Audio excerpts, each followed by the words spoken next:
Le chrétien noir africain doit-il revendiquer la paternité des Écritures saintes ou les grandes figures qui ont donc marqué l'histoire de la Bible avant de faire une adoration parfaite au Seigneur?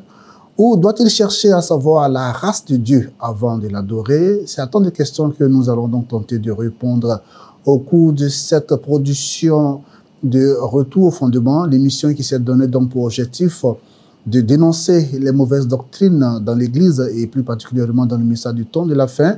Vous êtes en direct de Parole Parlée TV qui émet depuis la mission de la Parole Parlée à Djamé 220 logements. Aujourd'hui, nous sommes là pour un nouveau thème qui va certainement vous intéresser. Restez avec nous jusqu'à la fin de cette émission parce que vous allez apprendre beaucoup à travers ce thème que nous allons donc vous présenter d'un moment à l'autre. Je ne suis pas seul ici en studio, je suis avec des serviteurs de Dieu, mais aussi des journalistes et présentateurs de Parole Parlée TV. Je suis avec Priva Biti. Shalom. Shalom. Comment vous allez, Biti? Tout va bien, par la grâce de Dieu, et surtout avec nos différents invités. Bien sûr. Voilà, qui vont certainement nous édifier encore une fois de plus. En tout cas, merci encore d'avoir accepté notre invitation. Et nous avons aussi l'honneur de recevoir ici sur ce plateau des serviteurs de Dieu, deux serviteurs de Dieu, le pasteur, le révérend Armel Oliali, qui est donc le pasteur principal de l'Assemblée, la chapelle de la vie, qui est donc située à Djamé Paye. Shalom de Dieu. Shalom, shalom, que le Seigneur vous bénisse. Comment vous allez? Par sa grâce, tout Merci va bien. d'avoir accepté cette invitation. C'est moi qui vous remercie de m'avoir invité. Très bien. Juste à côté de lui, nous sommes avec également le serviteur de Dieu qui n'est plus à présenter, qui est un habitué du plateau, le frère, le docteur Josué Shalom. Shalom, shalom à toute l'équipe de la PPTV. Dieu Comment vous allez, homme de Dieu? Par la grâce du Seigneur. Le thème aujourd'hui est intitulé « La place du noir africain dans la prophétie biblique, doctrine et prise de conscience ». Aujourd'hui, comme vous le constatez, nous allons parler donc de la place des Noirs africains dans la Bible. Et tout le long de cette émission, c'est cette question que nous allons donc essayer d'égrener. Restez avec nous jusqu'à la fin.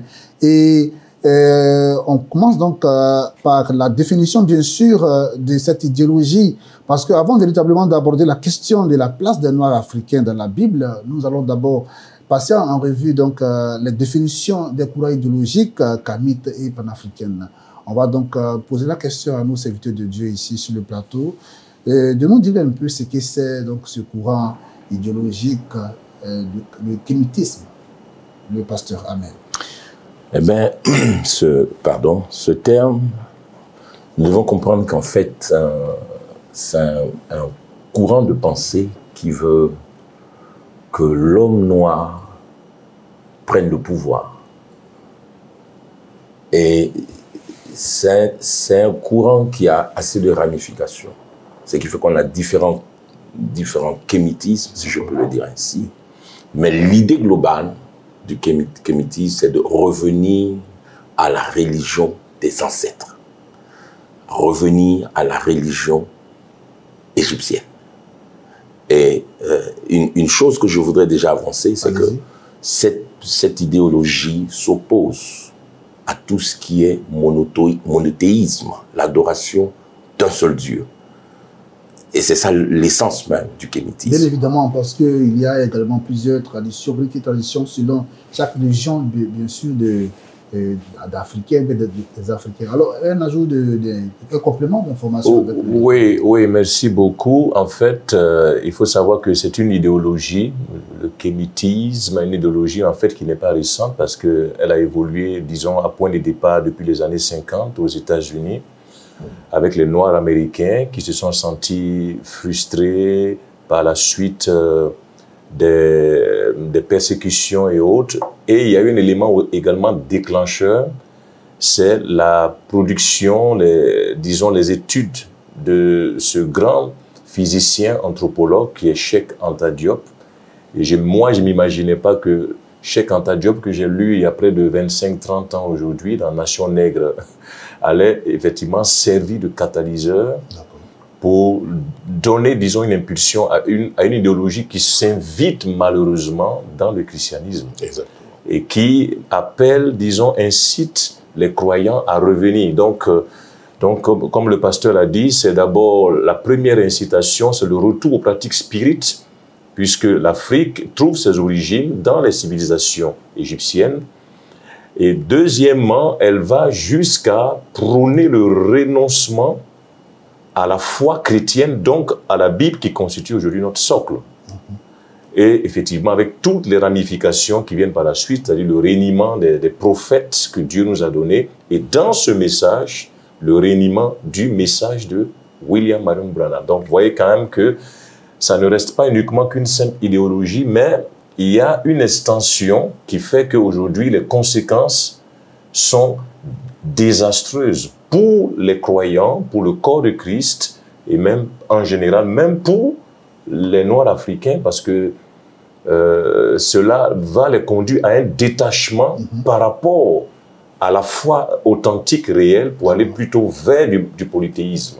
Voilà un tout petit peu ce que... Évidemment, en parlant du polythéisme, le pasteur Amel a évoqué d'abord cette question, parce qu'évidemment, est-ce que vous pouvez un peu expliquer comment, manifestement, comment ça pourrait se passer, étant donné qu'il y a plusieurs peuples qui composent bien sûr l'Afrique?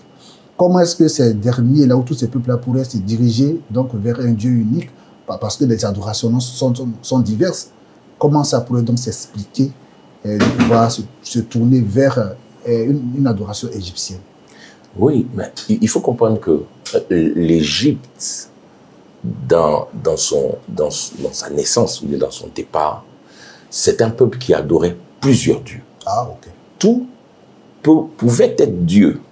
Le soleil devient Dieu, la lune devient Dieu, un oiseau peut devenir un Dieu, et ils adoraient plusieurs dieux. Donc l'Égypte antique est polythéiste.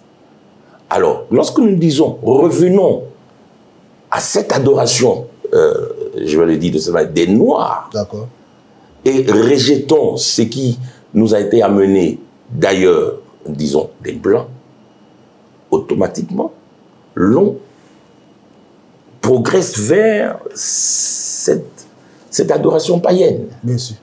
Où on ne reconnaît plus l'existence d'un seul Dieu, créateur des cieux et de la terre, mais de plusieurs dieux qui, en fonction des besoins de l'homme, viennent l'aider.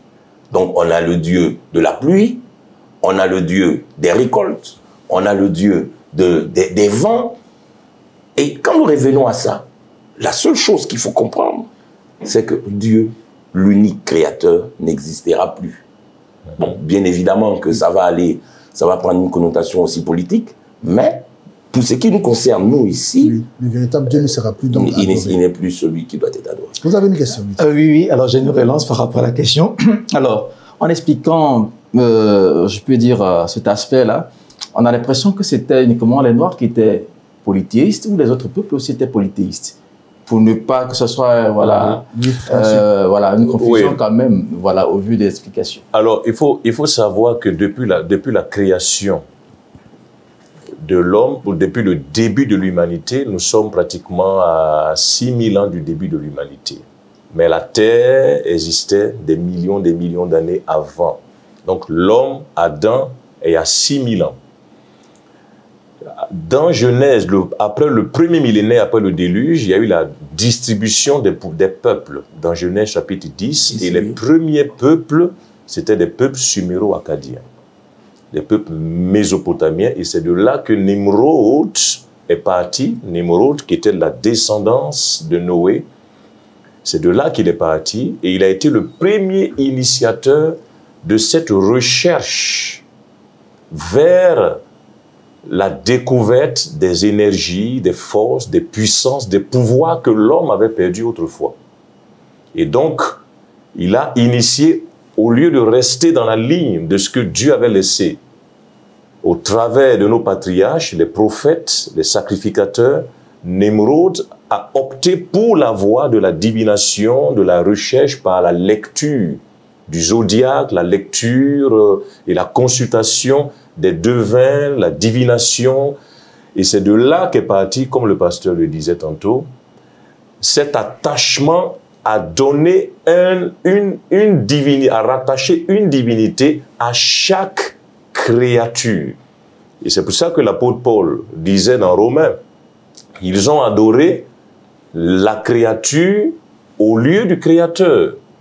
Et Paul le dit, nous savons qu'il n'existe pas, qu'il n'y a pas plusieurs dieux, bien que les gens adorent plusieurs dieux. Donc, depuis les civilisations mésopotamiennes, c'était la première civilisation qui a commencé l'histoire avec l'écriture cunéiforme et pictogramme. Ensuite, l'Égypte a pris le relais. Et c'est de l'Égypte qu'est venue, parce que l'Égypte, dans son polythéisme, a été la plus longue civilisation qui ait adopté le polythéisme avec tous les embranchements qu'on peut aujourd'hui découvrir. D'accord. Donc, ces traditions sont restées très longtemps. Vous avez eu Nimrod, mais dans la première dynastie, c'était Narmer. Et depuis Narmer jusqu'à l'époque romaine avant, au temps des Cléopâtres, qu'on appelle l'Égypte ptolémaïque, c'était des peuples égyptiens qui continuaient d'adorer des divinités. Et on va aller probablement pour comprendre. Donc, quand on parle de retour, il faut montrer que les autres peuples, après l'Égypte, il y a eu l'empire néo-babylonien, il y a eu l'empire achéménide, des Médo-Perses, il y a eu les Grecs, il y a eu les Romains. Mais ils ont emprunté de l'Égypte, qu'il a aussi emprunté de la Mésopotamie.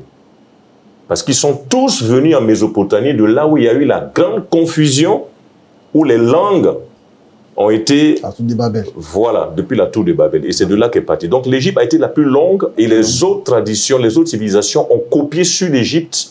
L'Égypte a copié sur la Mésopotamie l'empire suméro-akkadien, qui était la première civilisation. D'accord. Est-ce que les Africains, enfin, les profondeurs de ce courant idéologique du kémitisme, est-ce qu'en voulant donc quitter l'adoration du grand Dieu créateur, c'est-à-dire le monothéisme dont il parlait tout à l'heure, est-ce que c'est cette idée seulement qui est vraiment, bien sûr, est-ce que c'est vraiment à cause de l'adoration que ces derniers quittent, bien sûr, veulent condamner certainement le christianisme ou quitter l'adoration du Dieu créateur? Est-ce qu'il n'y a pas une autre idée derrière la motivation? D'autres motivations, bien sûr, de pouvoir quitter, bien sûr. Moi, je dirais, avant d'entrer dans ce sens-là, il faut d'abord comprendre que le monde tel qu'il est créé est contrôlé par deux puissances qui s'affrontent. Donc, dans le mouvement kémitisme, vous devez savoir que le diable, qui est aussi l'inspirateur de beaucoup de choses, a un agenda. Avant de venir aux agendas humains, comprenons que le diable lui-même a un agenda. Quand vous lisez l'Apocalypse, où il nous est dit qu'il voulait se faire adorer, il voulait devenir Dieu, n'ayant pas réussi ça là-haut, il a été projeté sur la terre. Bien sûr. Donc, étant sur la terre, les hommes deviennent alors les agents, les pions qu'il faut utiliser pour toujours renverser cette adoration divine qui était là-haut. Donc, aujourd'hui, ces hommes, parce que nous sommes tous inspirés par un esprit, qu'on le veuille ou pas. Donc, ces gens, avec ce courant d'idées, reviennent à la charge pour que cette adoration de Dieu, d'un seul Dieu, n'existe plus. Alors, ce mouvement va faire quoi? Dire que non, il faut revenir aux origines. Il faut revenir à ce que nous étions. Refusons ce qui nous a été donné. Mais en réalité, c'est quoi? Le but spirituel, c'est de dire aux hommes, n'adorez plus Dieu. Adorez les machines, adorez les arbres, adorez les eaux, adorez-vous vous-même. Et je reprends ici ce que le docteur a dit. Ils ont adoré la créature au lieu du créateur. Donc ça, c'est l'agenda, je dirais, spirituel. Mais au-delà de ça, il y a aussi des motivations politiques. Parce que quand nous regardons dans le Nouveau Testament, le diable dit à Jésus, tous ces royaumes m'ont été donnés. Adore-moi et je vais te donner. Donc il y a toujours une machination politique derrière. Donc quand vous voyez le panafricanisme, tous ces courants d'idées qui viennent, il y a toujours les peuples qui vont entrer en conflit. Si moi je sais que tel peuple, pour le saccager, je vais émettre une idée politique, je vais foncer dedans. Donc voilà, il y a toujours des motivations. Vous avez quelque chose à ajouter? Non, oui, je voulais tout juste ajouter que les mouvements kamites ont donné lieu à un courant de pensée qu'on appelle l'afrocentrisme. C'est-à-dire qu'il faut revenir à ce qui est africain. Pourquoi? Parce que le noir s'est senti beaucoup frustré par le fait que l'Occident, disons les Caucasiens, leur ont fait subir des servitudes, de l'esclavage, etc. Donc, ils souhaitent se renfermer. Donc, il y a un agenda politique parce qu'ils recherchent à s'émanciper vis-à-vis de la pression du développement économique et autres de l'Europe, des Blancs, de l'Occident. À ce niveau, est-ce que c'est pas quand même normal de pouvoir se détacher? Et en réalité, il y a un amalgame. Parce qu'on veut mettre ensemble développement et retour aux traditions. Parce que ceux qui nous ont apporté même la Bible, les Européens, la plupart des Kamites estiment que c'est parce que nous avons la Bible que nous sommes devenus pauvres, parce qu'on a été colonisés. Mais si on a été colonisé par des gens qui nous ont transmis la Bible, ces personnes qui avaient la Bible sont riches. Ça veut dire que la Bible ne rend pas pauvre. Ouais, donc on a le constat des États-Unis qui a été colonisé par l'Europe. Et les grands pasteurs, aujourd'hui, les États-Unis restent le plus grand de tous les pays. Donc, comme le pasteur l'a dit, il y a, c'est vrai, un agenda politique, mais à côté de l'agenda politique, il y a une motivation démoniaque qui est derrière. Quand Ésaïe parle de l'esprit de l'Égypte, et on l'a vu tout au long de l'Écriture, la civilisation égyptienne s'est toujours opposée à l'esprit de Dieu. On l'a vu par Joseph, lorsqu'il est arrivé en Égypte, et que la révélation que Dieu avait donnée même à Pharaon, aucun de ces devins astrologues n'était capable d'interpréter à partir de la divination, de la magie, mais l'Esprit de Dieu au travers de Joseph a réussi à le faire. Janès et Jambres, qui étaient aussi des enchanteurs, des devins, dans la dynastie, la civilisation pharaonique égyptienne, n'ont pas réussi, ou du moins se sont opposés à Moïse. Mais Moïse, qui avait le ainsi dit le Seigneur, parce qu'il était prophète, a réussi par la grâce de Dieu à détruire l'influence de l'Égypte. Et on a retrouvé également cette influence égyptienne dans les civilisations néo-babyloniennes avec Daniel, qui a été au-dessus des astrologues, des devins, parce qu'il avait le ainsi dit le Seigneur. Il faut comprendre, comme le révérend le disait, les deux oppositions ont commencé dès le commencement, au départ en Éden. Il y a la prophétie et il y a la divination. Ces deux esprits s'opposent jusqu'à ce jour. Voulez-vous dire que c'est la continuité de ce qui a commencé depuis là-bas? Depuis le commencement, le serpent a dit à la femme, le jour où vous mangerez de ce fruit, vous serez comme des dieux. Exactement. Mais en réalité, ils étaient déjà des dieux. Mais il a voulu leur faire découvrir quelque chose pour aller plus vite. Et c'est ça l'esprit de la divination. Et quand Adam et Ève ont perdu, ils ont été dépouillés de la puissance et de l'autorité qu'ils avaient, toute cette connaissance, ces dons que Adam avait, il a complètement perdu avec le livre qui est retourné à Dieu. Et c'est en ce moment-là que les civilisations ont recherché ce que l'homme avait perdu. Mais Dieu ne l'avait donné qu'au moyen des prophètes.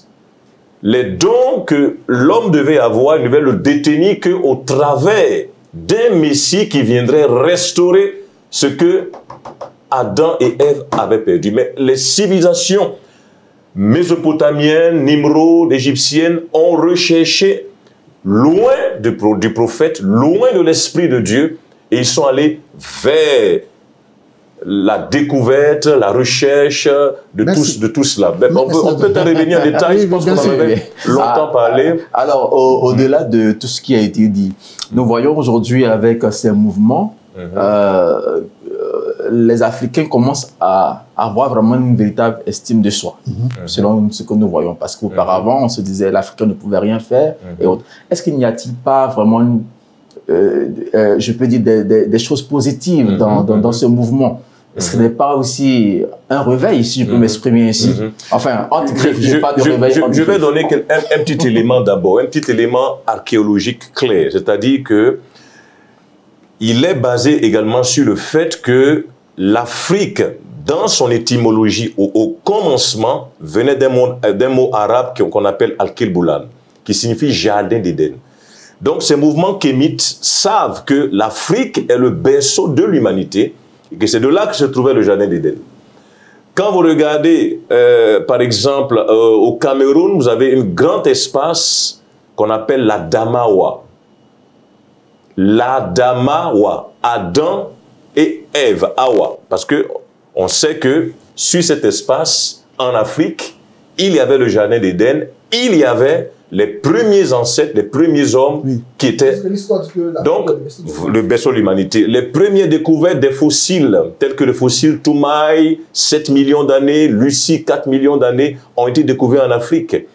La Bible dit dans Genèse chapitre 13, verset 10, quand il dit que il sera comme la plaine de Soar, comme un jardin de l'Éden, comme le pays de l'Égypte. Donc, vous voyez que le pays de l'Égypte, qui détient l'un des plus grands monuments de tous les temps, qui est la pyramide d'Enoch, divise la terre en deux espaces égaux.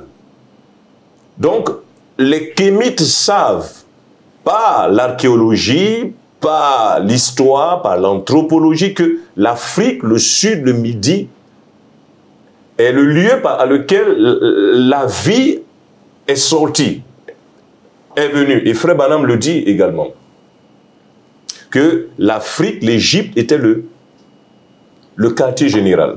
Donc, ils ont une raison de croire que, effectivement, à partir de ces évidences, qu'on a peut-être le sentiment de pouvoir retourner, mais on oublie en réalité que les civilisations, si on veut parler de quelque chose de positif, les civilisations qui ont épousé des adorations d'autres dieux sont venues plus tard. Parce que depuis Adam jusqu'à Noé, on n'adorait qu'un seul Dieu. Le premier millénaire, dans la période prédiluvienne, on n'adorait qu'un seul Dieu. C'est après que les d'autres divinités, avec Nimrod, qui est la première figure qui a introduit les civilisations dans la confusion, c'est de lui qu'est venue l'adoration. Donc je ne parlerai pas d'un réveil. Je pourrais parler peut-être d'une prise de conscience, comme on l'a mis dans l'intitulé, mais qui ne devrait pas nous conduire à renoncer au seul vrai Dieu. Très bien. Ni à revenir sur nos pratiques spirituelles, par exemple. Le pasteur ajoute quelque chose rapidement. Et moi, ce que je dirais ici, c'est que ce mouvement, s'il y a un bénéfice à lui accorder, c'est qu'il permet aujourd'hui aux Noirs de se décomplexer. Je sais d'où je viens. Je ne suis pas ce qu'on a toujours dit que je suis. Comme on va le voir, un maudit, quelqu'un qui ne peut rien faire. Et ce mouvement me fait voir que, effectivement, je suis au départ de toute chose. Donc je prends conscience. Je m'émancipe. Je deviens fort. Spirituellement, je n'ai plus ces blocages. Je dis, je peux arriver là où l'autre est arrivé. Parce qu'au départ, j'étais là-bas. Et ça, c'est une bonne chose. Mais au-delà de ça, nous avons, pour revenir encore à mon idée, le diable qui ramène l'homme jusqu'à un point, mais pas jusqu'au point où il doit revenir. Parce qu'au départ, comme le docteur l'a dit, il n'y avait que l'adoration d'un seul Dieu. Et on veut seulement s'arrêter à l'Égypte. Or, au commencement, il n'était pas l'Égypte. Au commencement, il y avait un Éden, où la Bible dit Dieu descendait le soir, adoré avec Adam et Ève. Donc, il y avait une adoration réelle. Et c'est ce que je voulais ajouter. D'accord, mais est-ce qu'au-delà même que ce soit donc une source de motivation pour le noir, mais est-ce que le chrétien véritablement a vraiment ce problème de complexe le chrétien noir, bien sûr. Oui, le chrétien noir. Oui, ça, il ne faudrait pas qu'on se le cache. Peut-être aujourd'hui, on ne le ressent plus. Parce que ce mouvement, cette pensée a fait son bout de chemin. Mais avant, si même nous regardons nos organisations de cérémonies, de conventions, on avait cette pensée que ce qui vient de l'autre est toujours meilleur. Aujourd'hui, les choses ont changé. Nous avons, si je prends juste le plan chrétien, nous avons des serviteurs de Dieu en qui nous reconnaissons une main de Dieu qui s'est établie, qui est installée. Et nous voyons que ces ministères de noirs sont extraordinaires. Des vies changent. Des manifestations surnaturelles se produisent au travers de ces noirs. Imaginez, on dit non, tu es maudit. Rien de bon ne peut sortir de toi. Et on voit que la réalité est différente. C'est une vérité. Ah bah en même temps, ça nous pousse à le dire, hein, parce que l'histoire nous apprend également que la Bible proviendrait donc... ce sont les Blancs qui nous ont apporté donc, la Bible pendant donc, les temps de colonisation. Nous, en Côte d'Ivoire, en 1893, si je ne m'abuse, que nous avons reçu les premiers colons qui sont venus avec la Bible et autres. Est-ce que il y a aussi donc ces défenseurs de ce courant qui disent que cela provient donc des Blancs et c'est une religion importée. Une religion importée qui n'appartient pas aux Noirs. Est-ce que le Noir devrait aussi attendre soit son prophète ou ses prophètes ou sa Bible que de suivre ce qui a été importé? Moi, je ris toujours un peu quand j'entends dire que le christianisme vient des Blancs ou bien la Bible est venue des Blancs. Bon, je me pose très souvent ces deux questions. D'accord. Pourquoi? La Bible, quand on dit la Bible, est-ce qu'on veut parler de ce livre, la Bible, en papier, ou bien l'on fait référence à la Bible, parole de Dieu, comme il est dit dans Jean 1, au commencement était la parole et la parole était avec Dieu. Amen. Si nous disons, les Blancs nous ont envoyé la Bible, papier, j'ai dit c'est faux. Parce que l'écriture vient des Noirs. Ça ne vient pas des Blancs. Ça, tous ceux qui ont étudié le savent. Donc, on ne devrait même pas se sentir gêné lorsque on dit on vous a donné la Bible qui est la chose des Blancs. Non, c'est votre chose, à vous les Noirs. Parce que c'est vous qui détenez l'écriture. Donc, il y a un moment, ça a quitté l'Afrique, c'est ça? Bien sûr, tout est venu de l'Afrique. Oui, mais ça a quitté l'Afrique et c'est revenu, c'est ça? Et ça revient. C'est ma propriété. Donc, je dois la recevoir. Je ne dois même pas me gêner à parcourir les livres de la Bible. C'est moi qui l'ai écrite. C'est par moi que Dieu a envoyé la possibilité de transcrire, de graver la pensée. Non, je n'ai pas de gêne. Très bien. Alors, je vais préciser quelque chose. Alors, il y a la parole parlée et il y a la parole écrite. La parole écrite est la transcription de la parole parlée. Lorsque Adam, et c'est important pour les auditeurs, lorsque Adam était chuté jusqu'à Noé, c'était la tradition orale. Ça veut dire que Dieu se révélait directement aux patriarches, qui étaient les premiers-nés, qui étaient aussi sacrificateurs. D'accord. C'est important de bien comprendre cela. Seth, Enoch, Noé, Abraham. Quand vous lisez, par exemple,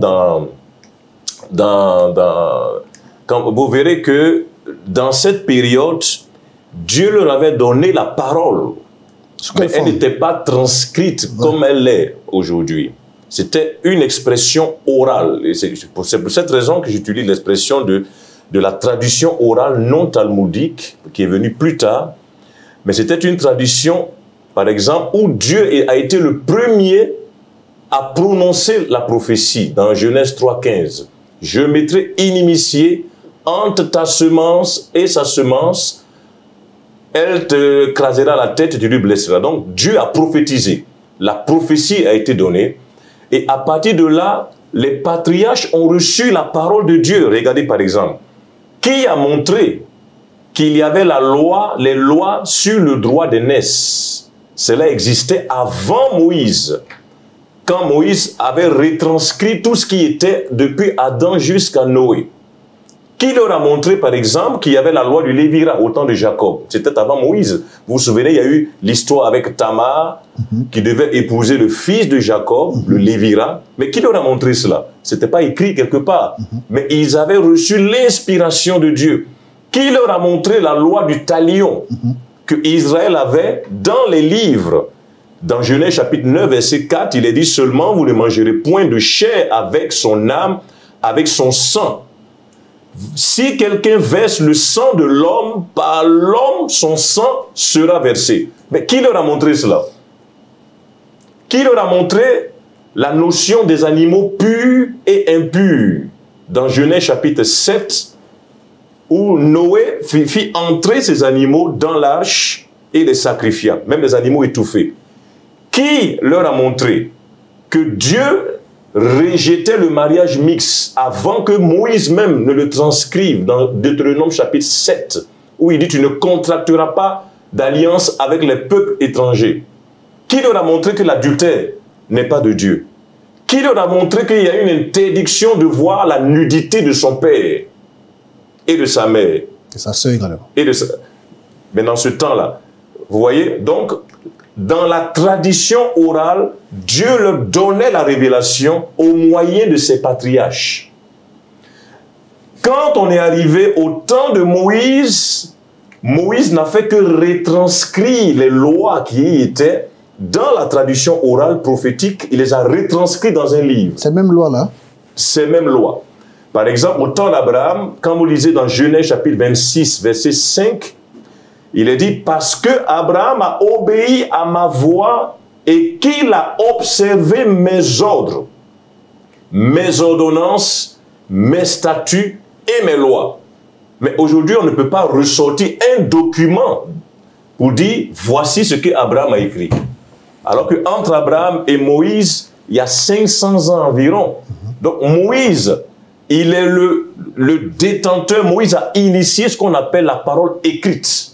Parce que Moïse a eu la vision de ce qui a été depuis la Genèse. C'est-à-dire, Moïse a écrit près de 2500 ans avant lui, de la même manière que Jean a écrit l'Apocalypse qui couvre une période de 3000 ans, depuis le début de l'Église jusqu'à la fin. Donc, vous voyez que on a la tradition orale, on a la tradition écrite, mais le problème, c'est que la tradition orale est venue avant les civilisations. Donc, quand vous avez une émeraude qui est arrivée après le déluge, dans les civilisations mésopotamiennes, égyptiennes, ils ont copié, parce qu'ils avaient connaissance de ce qui était avant le déluge que Dieu avait révélé aux patriarches. Vous comprenez cela? Et donc, ce qui fait qu'on retrouve, par exemple, la notion de la mère avec son enfant, de Nimrod et de Sémiramis, mais qui existait où? Depuis la Genèse chapitre 3, verset 15. Donc, ils avaient la connaissance qu'un jour, un Messie allait revenir.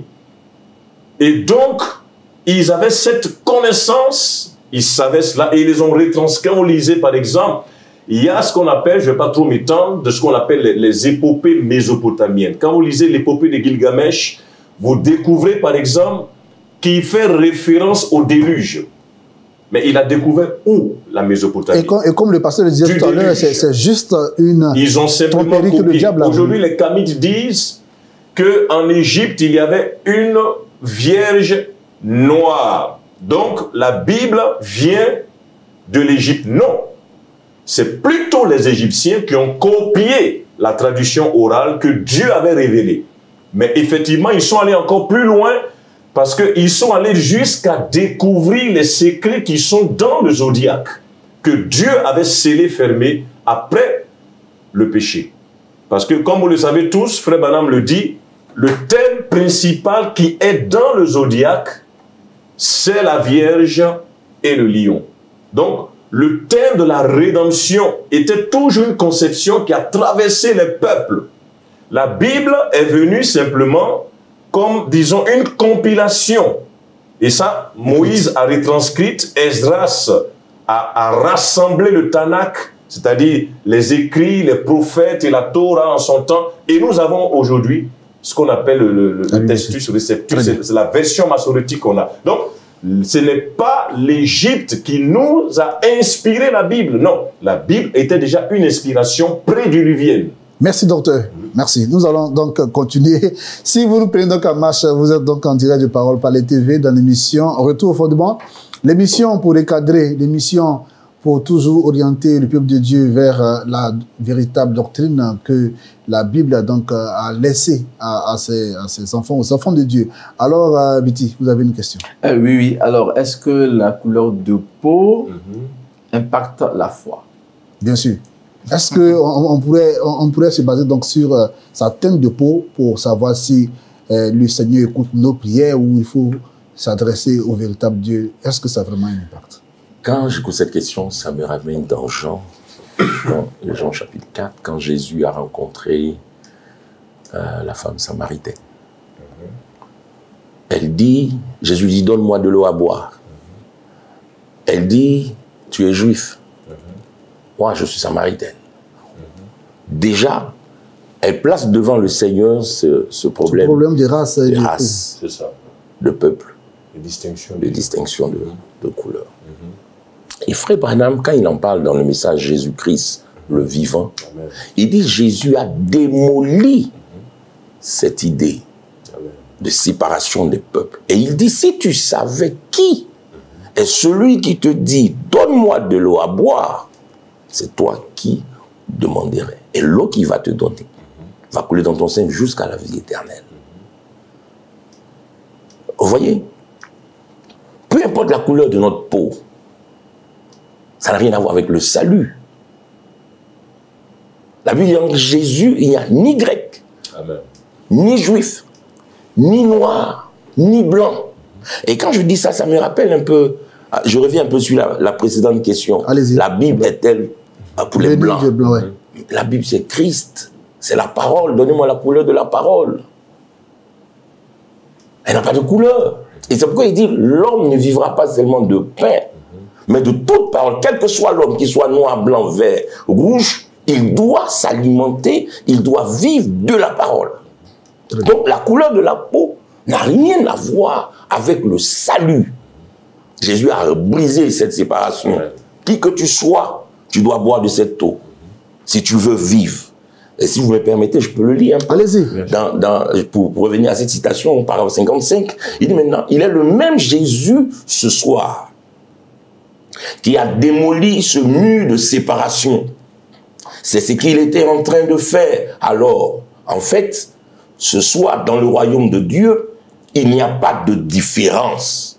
Que l'on soit blanc, de couleur, jaune, brun, quel que soit le pays où nous habitons, quelle que soit la couleur de notre peau, quelle que soit notre race, Jésus-Christ est mort pour nous tous.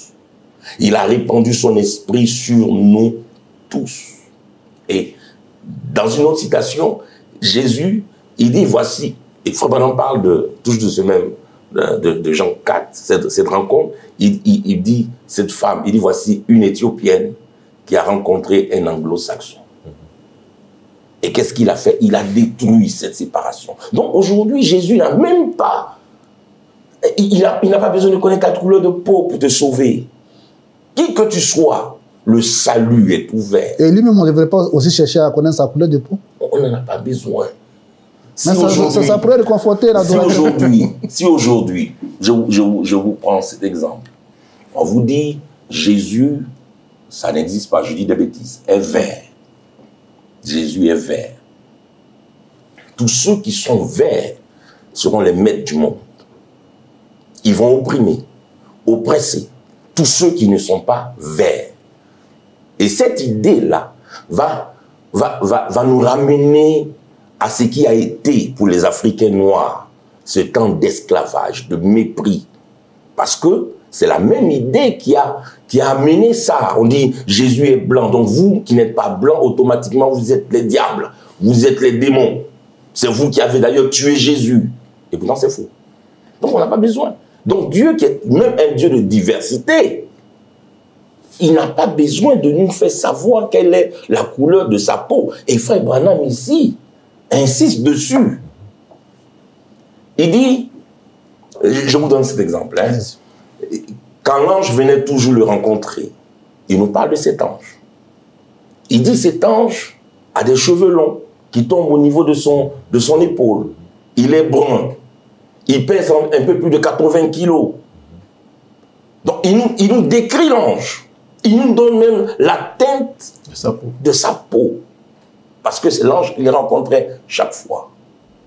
Frère Branham, quand il a commencé son ministère, 6 mois après, comme il le dit, il a une vision de Jésus. Il dit c'est la première fois où il l'a vu. Et en 1965, dans la semaine héritière rapport avec la balle, il en parle.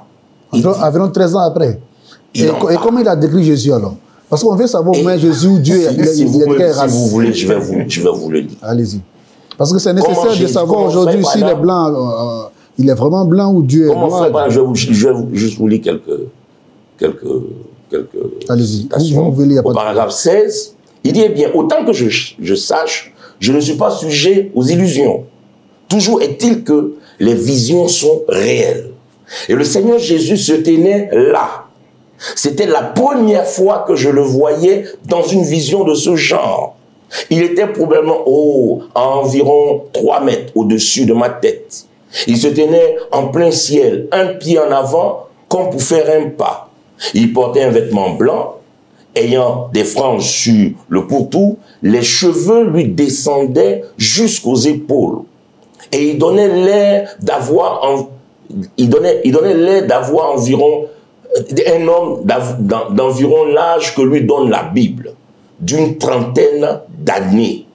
Mais quelqu'un de petit, de mince, de très petit. Il paraissait ne pas peser plus de 65 kilos. Mais quand, il dit, et son aspect, et l'aspect de son visage était comme celui que j'ai toujours vu en vision. Il était comme la tête de Christ d'Hoffmann à 30 ans. Mais quand vous allez lire toute la suite, nulle part, Frère Branham ne donne une indication sur la couleur de la peau de Jésus-Christ. Par contre, pour l'ange qui le rencontrait, il a toujours raconté ça. Il a toujours donné cette information. Et moi je dis, Dieu qui sait le cœur de l'homme n'a jamais et ne va jamais permettre que nous connaissions la couleur de Jésus en tant qu'homme. Parce que n'oubliez pas, Jésus a existé en tant qu'avant. Donc, révérend, vous voulez dire par là que les réalisateurs de films qui présentent aussi le Jésus blanc, est-ce que vous pouvez dire qu'ils ont tort de le faire? Je vais même ajouter, il y a Simon des Sirènes et voilà, et les autres. Non, Simon des Sirènes, si je prends Simon, nous avons des textes bibliques. Nous savons, on dit Simon de Cyrène. C'était un noir. Tous ceux qui lisent, qui étudient, savent que lorsqu'on dit Cyrène, c'était des habitants. Ces habitants étaient des noirs. C'était des noirs. Mais Jésus, on ne sait rien. Et Dieu s'arrange à ce qu'on ne sache rien. Et c'est voulu. Parce que si on sait, je vais dire, au commencement était la parole. Et la parole s'est faite chair. Au tout départ, c'est la parole. Arrivé un certain moment du temps, la parole s'est recouverte d'une peau. Et cette peau n'a pas pris de couleur. Et cette peau avait une couleur. Mais ce Dieu-là refuse que vous le sachiez. Parce que si nous regardons Frère Branham, il n'a rien dit dessus. On peut épiloguer, on va faire nos propres recherches et tout. Mais regardez ce que Dieu dit. Il dit n'ajoutez rien. Amen. Là où Dieu s'est arrêté, prenez la même peine de vous arrêter. Frère Branham était quelqu'un qui aimait parler. Dieu lui dit des choses et Dieu lui-même dit n'en parle pas. Il va, il en parle. Vous avez vu par exemple le 3e poule. Oui. Dieu dit n'explique à personne. Il a expliqué, des imitations charnelles sont arrivées. Maintenant, si un homme comme Frère Branham qui aime parler, il dit j'aime les gens, j'aime qu'ils connaissent. Pour la couleur de la peau de Jésus, Frère Branham n'a jamais rien dit dessus. Merci, révérend. Oui, merci beaucoup, révérend.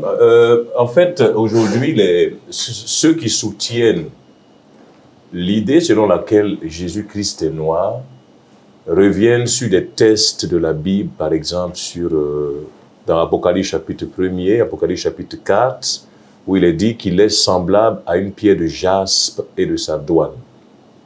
Mais nous savons que Frère Branham nous enseigne que le jaspe et la sardoine montrent qu'il est en réalité le premier et il est le dernier. Parce que si on veut prendre le texte de façon littérale, on doit prendre en compte le fait que le jaspe et la sardoine font partie des 12 pierres qui représente les 12 patriarches, les fils de Jacob. Donc, si on veut le prendre de façon littérale, on doit comprendre également que les 10 autres pierres ont des teintes différentes. Ça veut dire que parmi les 12 fils de Jacob, il y en a qui sont noirs, il y en a qui sont marrons, il y en a qui sont jaunes, il y en a qui sont rouges, il y en a qui sont blancs, transparents, etc., etc. Donc, il ne faudrait pas saisir le texte de façon littérale, mais au contraire, il faut considérer la dimension prophétique qui est à l'intérieur de cela. Frère Branham a dit que même Adam, nous ne connaissons pas quelle est la couleur de sa peau. Aujourd'hui, les gens, les scientifiques, se donnent tant de mal à rechercher quelle était la couleur de la peau d'Adam. Et les kémis disent non, il était noir. Ah, mais puisque Noé était noir. Mais puisque l'Afrique est le berceau de l'humanité, on n'a plus trop de recherches. Adam vient la même racine étymologique que Édom. Donc, on peut donner beaucoup d'hypothèses. Édom était roux. Et l'hébreu dam signifie sang. Donc, est-ce qu'on peut dire qu'Adam était rouge? Comment il était rouge? Adama signifie terre rouge. Mais aujourd'hui, cela a peu d'importance parce qu'au fil du temps, il y a eu tellement de brassages entre les Sémites et les Camites. Il y a eu des mélanges. Quand vous lisez dans Actes chapitre 2, verset 8, quand ils étaient arrivés à la Pentecôte, il est dit que la plupart des Juifs pieux qui étaient venus entendaient les apôtres depuis la chambre haute parler dans des langages. Et eux ont repris pour dire dans leur étonnement, ils disent, mais et comment les entendons-nous dans nos propres langages, à chacun dans sa langue maternelle? Et il dit Path. Path, c'est un territoire de Japhé. Donc ce juif pieux qui était là n'était pas noir. Il dit Mède, qui vient du territoire de Japhé. Élamite, qui est un sémite. Donc lui, il avait une teinte différente. Ceux qui habitent la Mésopotamie, tu avais un mélange de Kamites et de Sémites. La Judée, c'était les Sémites. La Cappadoce, c'était la Turquie qui venait de Japheth. Le Pont, c'était la Turquie, etc., etc. Même l'apôtre Paul est né en Turquie. Donc c'est pour dire qu'en réalité, la couleur de la peau importe peu. Si vous me permettez, je voulais vous donner une écriture de Frère Branham où il parle d'Adam et Ève. Parce que, comme vous avez dit, nous savons tous que la vie vient de l'Éden et qu'on dit que c'était les Noirs. Mais écoutez ce que Frère Branham dit. Bon, on lui pose la question. Dans question-réponse du dimanche 3 janvier 54 au soir, peut-être que nous allons revenir dessus, mais la question dit, est-ce qu'à une époque donnée, nous étions tous des Blancs ou des hommes de couleur, c'est-à-dire des Noirs, sur laquelle de ces deux races la malédiction a-t-elle été placée? Et il répond, à ce que je sache, je ne saurais vous dire si Adam et Ève étaient des Blancs, des Bruns, des Jaunes ou des Noirs. Je ne peux pas vous le dire. Personne d'autre ne le sait si ce n'est Dieu seul. Donc, nous allons parler. Mais en parlant, en disant beaucoup de choses, nous nous retrouvons là-bas dans l'Apocalypse 22. N'ajoutez rien. Ne retrenchez rien. Donc, c'est le conseil qu'il faut suivre. Et c'est justement pour cela que nous sommes en train de faire donc, cette émission pour recadrer toutes les déviations, bien sûr, dans le message, mais aussi dans l'Église, de façon générale. Alors, Betty, est-ce que ça ne te ferait pas plaisir d'appartenir au moins à la postérité d'Abraham? Oui, bien sûr. Ben, voilà, on parle de la postérité d'Abraham. Il y a une polémique même là-dessus. Bien sûr. Actuellement, voilà. Les Juifs sont des Noirs et autres. Bon, avec tout ce que le docteur vient de dire, comment est-ce qu'on peut identifier réellement la postérité physique? Galates chapitre 3, Romains chapitre 9, verset 8 déclare, c'est-à-dire que ce ne sont pas les enfants de la chair qui sont enfants de Dieu, mais que ce sont les enfants de la promesse qui sont regardés comme la postérité. Les enfants de la promesse, c'est ceux-là que Abraham a eu par la vertu, par le moyen de la prophétie et par le signe que Dieu a donné dans la chair d'Abraham, qu'on appelle la circoncision. C'était la nationalité abrahamique qui introduit même Eliezer de Damas, le reconnaissant comme la postérité d'Abraham. Donc aujourd'hui, tous les... Que tu sois noir, que tu sois rouge, que tu sois blanc, tu es fils d'Abraham par la foi, par le moyen de la circoncision qui est le baptême du Saint-Esprit aujourd'hui. Très bien. Donc, nous ne restons pas, nous ne sommes pas intéressés par une posture physique pour dire que nous sommes une postérité selon la chair. Mais nous représentons la postérité selon l'esprit. Et il est dit, si vous êtes à Christ, vous êtes la postérité d'Abraham, héritier selon la promesse. Donc, le détour que les Kamites font, en s'appropriant une certaine... ne tient pas du tout. Parce que, même pas dans les Hébreux, il y a d'Abraham différents types d'Hébreux qui sont sortis. Tu as des Hébreux ismaélites qui ont donné le côté des Arabes et autres. Tu as des Hébreux israélites avec Jacob. Tu as des Hébreux édomites qui étaient constamment en conflit avec Israël, qui venaient d'Ésaü. Tu as des Hébreux madianites. Donc, vous voyez que tous ceux-là, la plupart sont venus des fils de Ketura et d'Agar et qui ne détiennent pas l'héritage, mais le fils de la promesse par Isaac, par la circoncision, parce que c'est Isaac qui est venu par la circoncision. Les autres ont reçu la circoncision après, mais Isaac a été réellement le fils de la promesse et ceux qui croient en Christ sont de la descendance d'Abraham au travers de Sarah, pas au travers de Ketura ni d'Agar. Donc, cette image, aujourd'hui, montre très bien que nous ne parlons plus d'une postérité physique. Non, nous ne sommes pas intéressés par ce débat, d'aller vers quel est aujourd'hui, parce que les Hébreux ont été, les Juifs ont été dispersés partout dans le monde. La dernière fois, dans cette vidéo, on montrait jusqu'en Chine, où Ésaïe le disait, disant qu'ils reviendront du pays de Sinim. C'est la Chine. Et les Juifs, on les retrouve en Afrique, on les retrouve même au Danemark. Ils ont traversé le Danemark, la tribu de Dan, le Danube, le Danemark. Ils sont arrivés les Kuki, on a vu de l'Inde, on a vu les Lemba, les Ibo, les Yaoundé. Et on a même probablement, on a retrouvé également des Bêta Israël qui sont, et ça on le connaît très bien, on le sait, par la reine de Séba en Éthiopie, etc. Donc, il y a eu une dispersion des Juifs et qui reviendront parce qu'ils ont une espérance liée à la terre d'Israël. Mais cette terre d'Israël concerne les Juifs. Mais Abraham n'est pas juif. Abraham vient des nations, des gentils. Et donc nous, nous sommes fils d'Abraham et nous avons notre promesse, c'est la nouvelle Jérusalem qui s'étend par dimension depuis la Palestine jusqu'en Irak. Mais Israël n'a pas reçu cette promesse. Les Juifs ne l'ont pas reçue. Très bien. Mais est-ce que cela peut être suivi de conséquences donc, de vouloir forcément chercher les origines noires des grandes figures bibliques ou de la peau de Jésus ou de la race de Dieu lui-même? Comme conséquence, pour le noir, je dis. Pour le croyant noir. Le croyant noir. Est-ce que chercher forcément les origines noires dans les Écritures pourrait donc causer des conséquences dans la l'une des conséquences positives, je dirais même la seule conséquence positive, c'est de savoir que Dieu ne t'ignore pas. Dans le plan divin, l'homme noir est inscrit.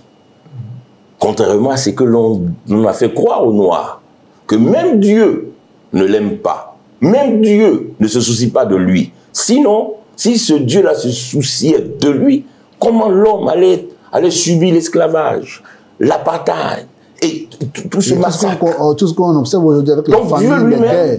Dieu lui-même ne se soucie pas de l'homme noir. Voilà la pensée. Mais quand tu étudies l'écriture, lorsqu'on étudie, qu'on voit que le noir a une part exceptionnelle dans le plan de la rédemption.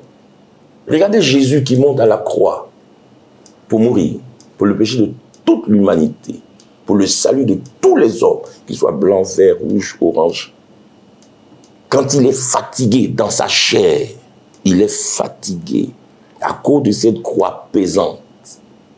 Il n'y a rien qui puisse échapper à Dieu. Il maîtrise chaque événement, chaque battement Dieu, chaque battement d'aile d'un moustique, il maîtrise.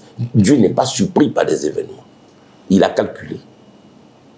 Ce jour-là, à cette heure où il serait fatigué, il a voulu que ce soit un noir qui m'aide. Ça fait plaisir. Ça fait qu'on se sent important. Dieu a laissé les autres, c'est moi il a pris.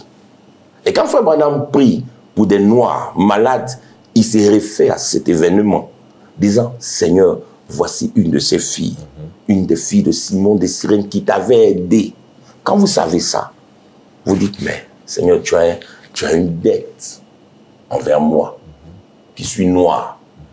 Parce que mon ancêtre, comme Frère Branham utilise ce terme, t'a aidé. Alors viens aussi m'aider. Et ça se limite à ça. Alors, mais, non.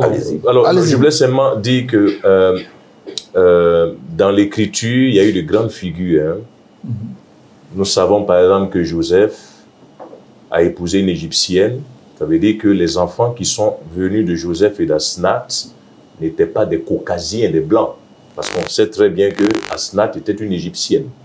Donc, les Éphraïmites, de Manassé, la tribu de Joseph, n'était pas constitué. Donc, Josué, qui vient d'Éphraïm, était probablement un guerrier avec une peau probablement un peu sombre. Gédéon, qui descend de Manassé, avec une peau probablement sombre. Donc, on a des exemples ainsi dans toute l'Écriture. Mais il ne faudrait pas... Donc, c'est une bénédiction, comme le pasteur l'a dit, de savoir qu'il y a eu également Simon de Cyrène et Ben Mélec, des gens qui, dans l'Écriture, se sont signalés par des exploits, des actions qui ont fait que l'identité africaine noire peut également revendiquer quelque chose de Dieu. Ça, c'est déjà pas mal. Mais il ne faudrait pas qu'on se victimise dans le fait qu'on ait subi une servitude d'environ depuis le XVIe siècle, parce qu'on n'a pas été les seuls peuples à avoir subi la servitude. On sait très bien qu'on a eu les Indiens d'Amérique qui ont subi également l'esclavage. Il y a eu les Juifs, on oublie souvent, hein, les Kémites oublient souvent les Juifs, en Égypte pendant 400 années, et les Noirs sont venus par la suite, mais on oublie également, et ça c'était en réalité une servitude et un esclavage de masse. Mais en Israël, il y avait des Hébreux qui étaient esclaves, etc., etc. Donc, le problème aujourd'hui pour la race noire, je parlerai d'effets positifs dans le sens d'une prise de conscience, de dire je dois m'affranchir, je dois me développer moi-même. Mais le problème, ce n'est pas cela seulement l'agenda caché des Kémites. On l'a bien expliqué en tout début quand on donnait la définition. L'idée qui est derrière, c'est de retourner aux pratiques spirites. Exactement. C'est-à-dire l'invocation, le polythéisme, l'invocation des esprits des morts, des fleuves, des forêts, l'utilisation des talismans, des objets de pouvoir mystique, de revenir au pouvoir de l'envoûtement, aux initiations, des fêtes de génération, des intronisations, des fêtes de poro. Consulter les féticheurs, les comiens, les marabouts. C'est à cela qu'on nous demande de revenir parce qu'on nous dit que ça aussi c'est Dieu. Et encore dans l'Église, on nous dit que la Bible n'est pas... la Bible a été importée, il faut qu'on revienne, qu'on retrouve une Bible noire, une Bible africaine, une Bible égyptienne. Donc on veut nous déposséder de ce que Dieu nous a donné au travers des prophètes. Et encore, en troisièmement, comme on l'a dit, c'est nous dire que William Marion Branham n'est pas noir, il n'est pas africain, donc il n'est pas notre prophète. Et ce discours-là commence à diffuser maintenant dans les réseaux sociaux. Donc il faudrait donc attendre un prophète noir. Les Kamites disent Même ceux qui citent William Branham, ils disent clairement aux autres, je parle de votre prophète. Donc lui, il attend son prophète parce qu'il ne considère pas que William Branham est un prophète mandaté pour lui. Le kamite, celui qui croit au, disons, dans l'idéologie kamite, estime qu'il attend toujours Malachie 4 qui doit venir. Et c'est cela le danger en réalité. Un prophète noir. Il faut un prophète noir. Exactement. Vas-y, Bizi. Avec ces explications, c'est vraiment intéressant. Mais bien sûr, c'est très intéressant. Ce que je voulais demander, la malédiction de Canaan, ça s'adresse à qui en fin de compte? Très bien. Alors, tout ce que nous voyons, les fruits en Afrique, la famine, les guerres et tout ce que vous pouvez aussi constater. Hein. Oui. Alors, je vous donne quelques éléments ici. Alors, il faut savoir une chose. Hein. Dieu, Noé, n'a pas maudit les Noirs. On lit très bien. Genèse 9, verset 1er, la Bible dit, Dieu bénit Noé et ses fils. Donc, les 3 fils de Noé étaient déjà bénis. Donc, Dieu ne peut pas maudire ce qu'il a déjà béni, premièrement. D'accord? Ensuite, Noé n'a pas maudit les Noirs. Noé a maudit Canaan et sa postérité. C'est Canaan qui a été maudit et la postérité de Canaan. Donc, Dieu a maudit les Cananéens.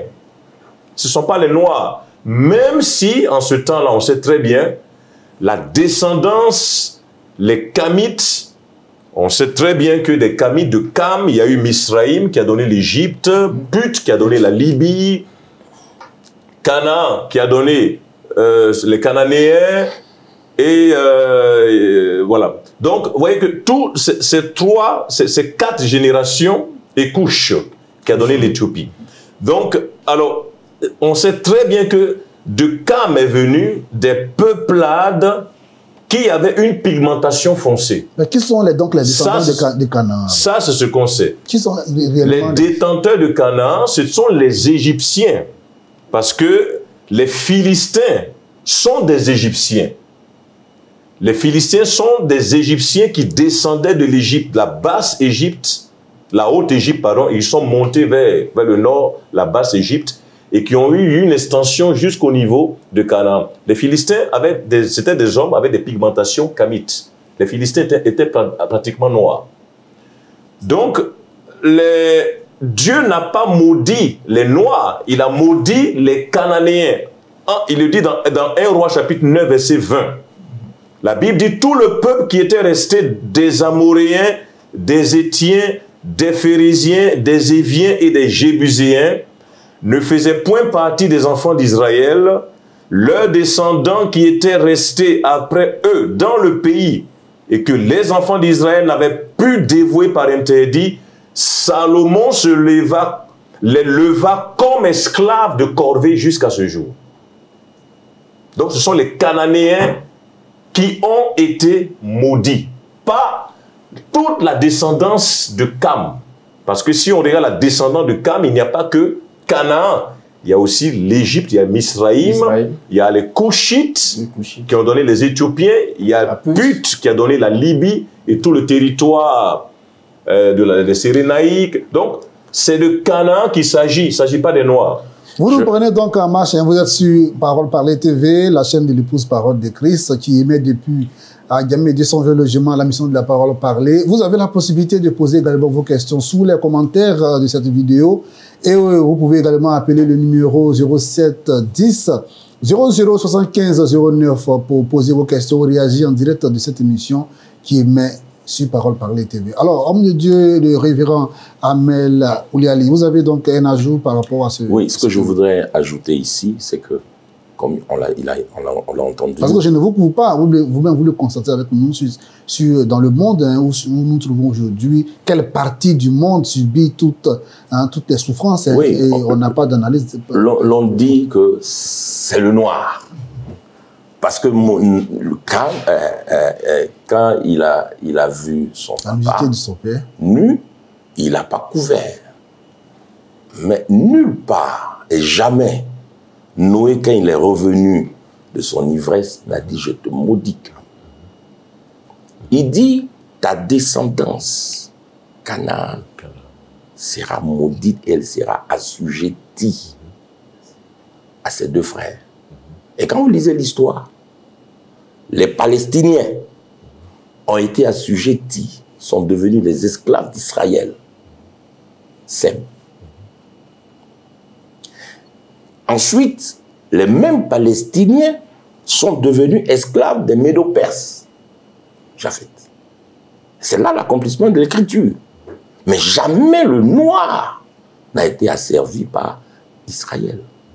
Ça ne le concerne même pas. Je veux dire, jamais Cam n'a été asservi, n'est devenu esclave. Il a prospéré. Merci en tout cas de rétablir cette vérité parce que, évidemment, c'est là... Je précise une chose aussi. Aujourd'hui, le monde, le développement, il y a des allures cycliques. C'est une dynamique.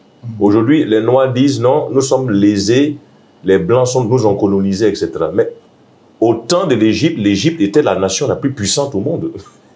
Donc, au temps de la reine de Séba, on a l'empire aksoumite qui était la civilisation la plus puissante de ce temps, dans le pays d'Avila, et qui s'étendait jusqu'au bord du Gange de l'Inde. Donc, c'est aujourd'hui, on le dit, parce que il y a eu une dynamique, cela a évolué. De la même manière, l'Europe n'était rien du tout avant. Vous voulez dire que les peuples ont des déclins, des apogées? Bien sûr, il y a des déclins. Aujourd'hui, les États-Unis, malheureusement, sont en pleine chute. Donc, c'est une victimisation, en fait, qui doit peut-être créer, comme on l'a dit, une prise de conscience de dire, OK, je dois, moi, me relever et ne pas compter sur l'autre.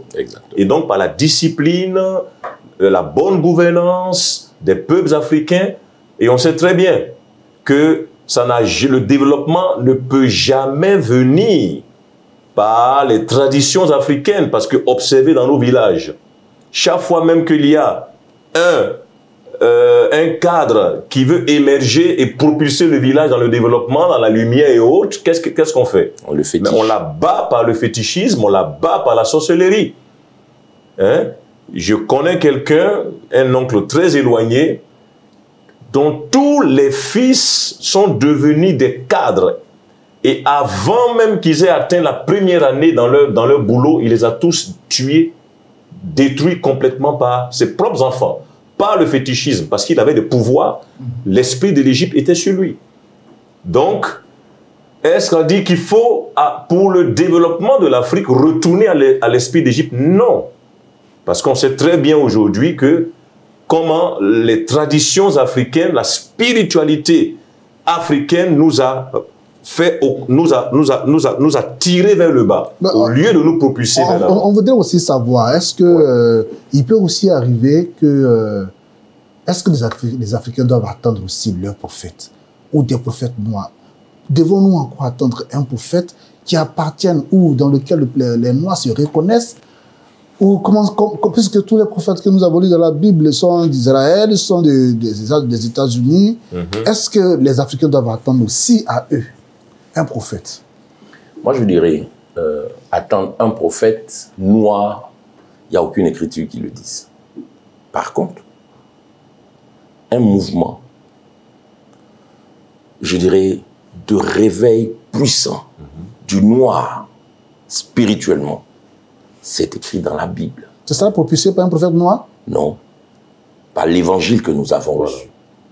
Par ce message que nous avons reçu. Regardez Jésus qui parle dans, je crois que c'est dans Matthieu 24, où il dit, comme l'éclair part de l'Orient et se monte en Occident, l'éclair c'est la lumière, c'est le réveil. Ainsi sera la venue du Fils de l'homme. Donc nous tous, nous savons que le soleil se lève à l'est, il se couche à l'ouest. Donc, il y a ce trajet qu'il suit.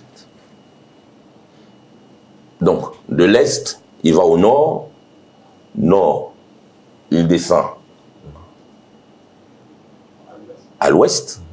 Ensuite, on le revoit à l'est. Mais il ne fait pas un acte de cercle.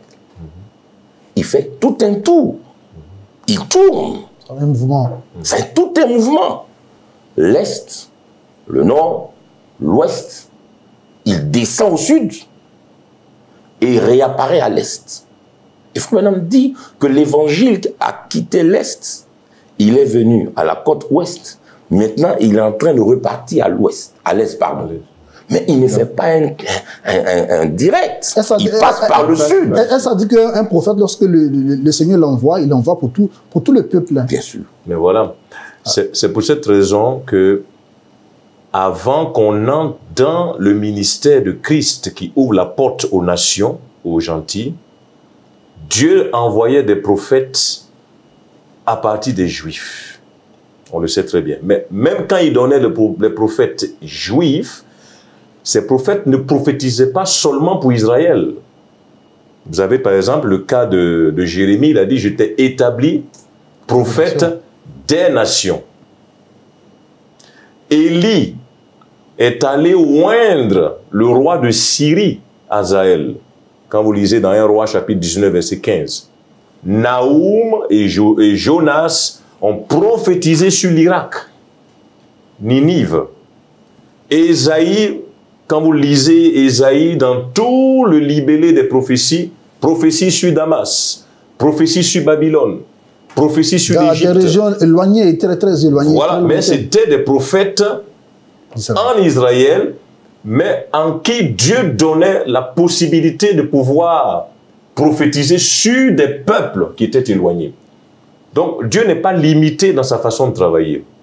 On ne peut pas aujourd'hui, alors que nous sommes dans les nations, imposer à Dieu de nous envoyer un prophète noir, alors qu'il a déjà envoyé des prophètes William Branham. Dans le temps des nations, on a eu deux prophètes majeurs.